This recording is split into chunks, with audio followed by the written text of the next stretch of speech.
Selamat datang kembali di video tutorial Golang untuk pemula. Jadi di video ini kita akan belajar tentang array. Nah, jadi array itu sendiri adalah suatu tipe data terstruktur yang dapat menyimpan banyak data. Nah, di Golang sendiri untuk membuat array, kita bisa menggunakan cara seperti ini. Var, misal di sini nama array-nya saya buat array 1 seperti ini. Kemudian di sini kita pakai kurung siku seperti ini.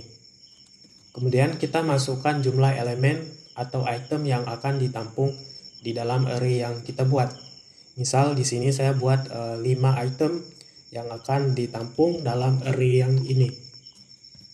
Nah, di depan ini kita tambahkan tipe data yang akan kita tampung di dalam array. Misal saya mau menampung data yang berbentuk numerik atau angka. Maka di sini saya gunakan int misal seperti ini. Oke, kemudian ini untuk membuat array, membuat tipe array seperti ini. Nah, jika saya ingin memasukkan value ke dalam array, maka saya bisa menggunakan array 1 seperti ini. Kemudian saya buka kurung siku, kemudian saya masukkan indeks ke berapa seperti itu. Misal saya akan memasukkan nilai ke dalam array di indeks pertama. Jadi seperti ini. Misal saya masukkan nilai 10. Jadi buat teman-teman yang baru belajar pemrograman, untuk menghitung array selalu dimulai dengan indeks 0. Jika array-nya berisi 5 item seperti ini, maka untuk indeksnya akan ada seperti ini. Jadi diawali dengan 0. 0, 1, 2, 3, dan 4 seperti ini. Jadi untuk indeks array selalu dimulai dengan angka 0. Seperti itu. Nah, di bawah sini jika saya ingin memasukkan nilai di indeks kelima atau memasukkan nilai di indeks keempat atau item kelima, maka saya bisa menggunakan seperti ini.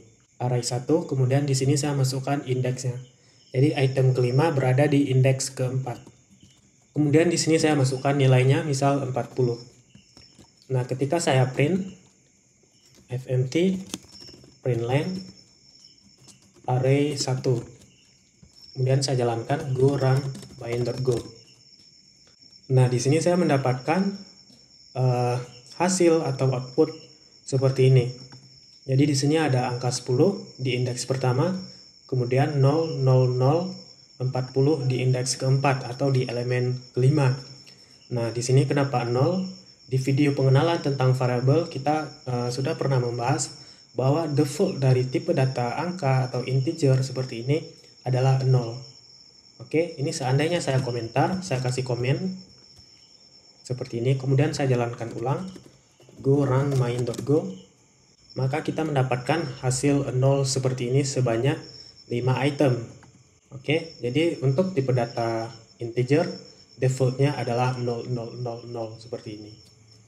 Oke, di bawah sini saya juga akan contohkan cara membuat array dan langsung memasukkan value-nya ke dalam array yang kita buat. Jadi misal di sini saya buat array 2 seperti ini. Kemudian untuk itemnya saya buat 3 misalnya. Di sini juga akan menampung nilai angka seperti ini. Kemudian kita buka sama dengan seperti ini.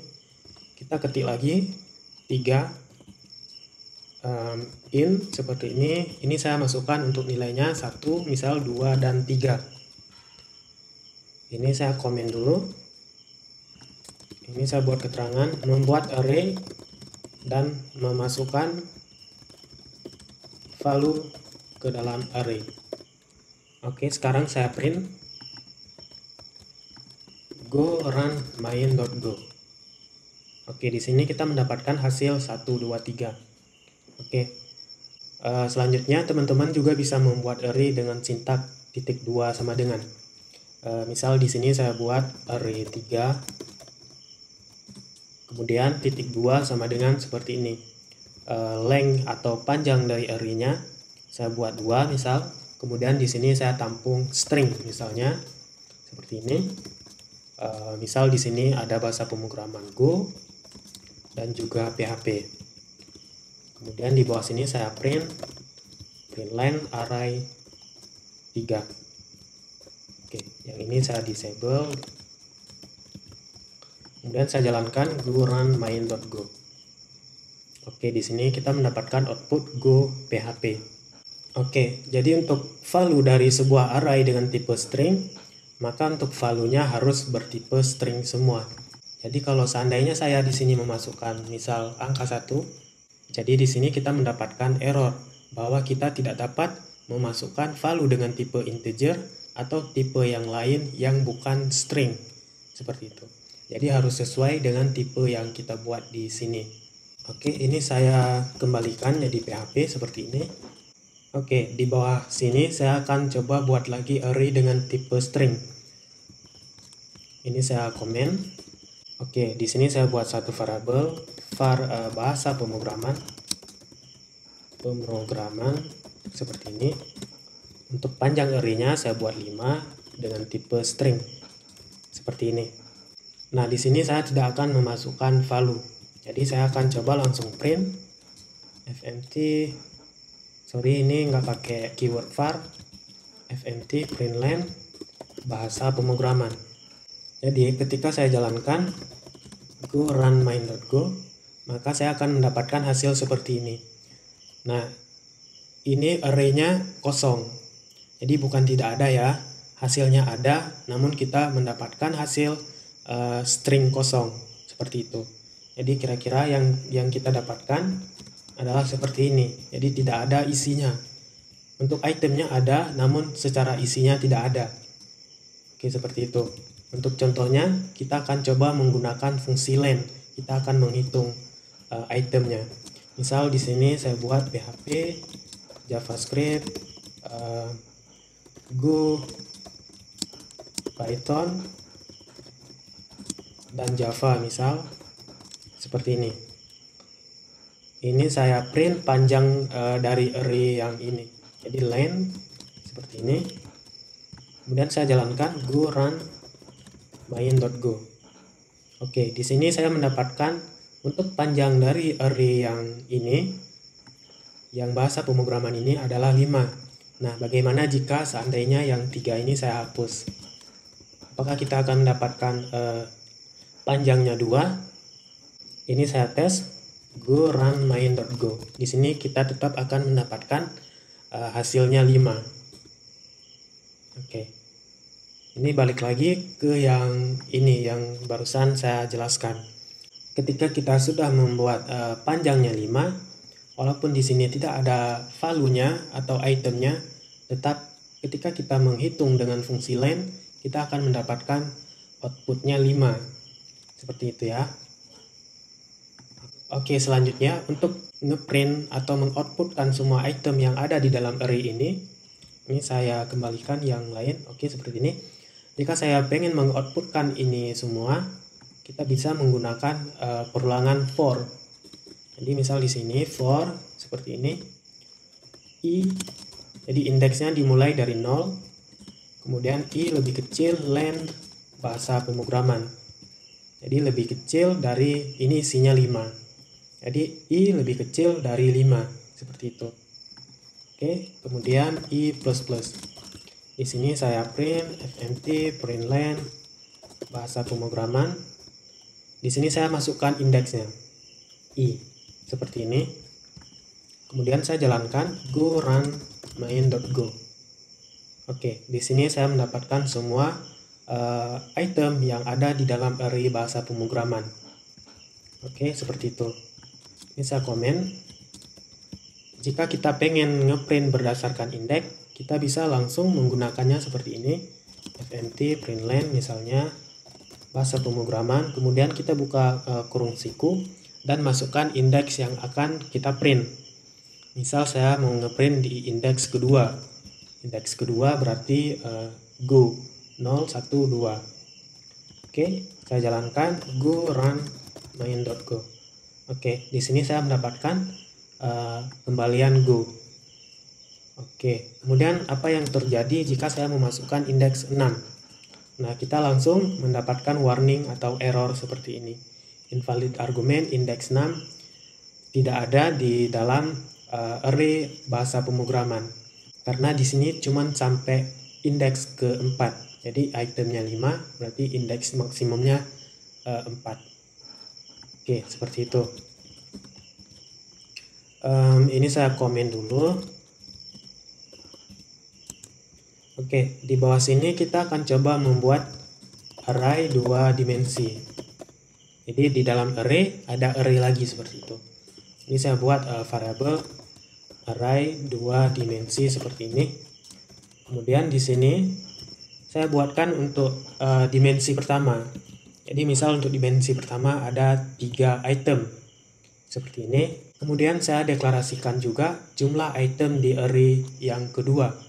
Jadi di sini misal saya buat 2 seperti ini. Kemudian untuk memasukkan value-nya in seperti ini. Kita buka kurung kerawal.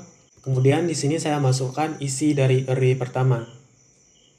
Oke, ini misalnya 1 sama 2. Karena untuk array keduanya kita cuma bisa menampung 2 item seperti ini. Kemudian di sini saya buat lagi misal 3, 4. Dan yang ketiga, yang terakhir item ketiga, yang ini ya, yang ini 5, 6. Jadi yang kurung kerawal yang di luar ini, yang ini adalah miliknya si ini, si array yang ini. Sedangkan yang 1, 2 ini adalah yang ini. Jadi dia ngebaca ke sini berapa jumlah item yang bisa ditampung di array keduanya. Oke, seperti itu. Ini saya print fmt println array 2 dimensi. Ini saya jalankan go run main.go. Oke, kita sudah berhasil membuatkan array 2 dimensi. Oke, nah bagaimana jika saya ingin mengganti yang ini, yang angka 1, misal saya mau ganti jadi 10. Jadi caranya saya panggil array 2 dimensi seperti ini, kemudian indeks luarnya. Jadi yang ini indeks ke berapa? Otomatis di sini adalah indeks ke 0. Oke. Kemudian dia ngebaca ke sini. Kita mau ganti yang mana?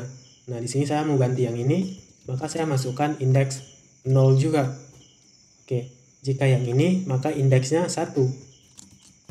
Jika kita mau ganti yang ini, maka indeks yang pertama adalah 1. Dan yang kedua, tergantung kita mau ganti yang mana. Jika saya ganti yang pertama ini, maka indeks di sini adalah 0. Seperti itu. Jadi saya akan ganti misal yang ini ya. Jadi ini indeks 0. Kemudian isi di dalamnya juga indeks 0. Jadi 0, indeks pertama 0, indeks kedua juga 0. Saya ganti jadi 10. Nah, di sini saya println array 2 dimensi. Go run main.go. Oke, di sini untuk item yang satu ini sudah berhasil kita ganti menjadi 10. Oke, seperti itu. Nah, bagaimana jika saya pengen mengganti yang ini? Jadi yang 6 ini misal saya ganti jadi 60. Jadi sama, kita panggil array dimensi seperti ini, array 2 dimensi. Kemudian indeks pertama ini indeks keberapa? Jadi ini indeks 0, indeks 1, dan yang terakhir indeks 2. Jadi di sini saya masukkan 2. Oke, kemudian indeks yang berikutnya saya hitung lagi yang ini indeks 0, kemudian ini indeks 1. Jadi saya masukkan 1. Ini saya ganti menjadi 60. Kemudian saya jalankan go run main.go. Oke, di sini untuk value yang 6 ini sudah berhasil kita ganti menjadi 60.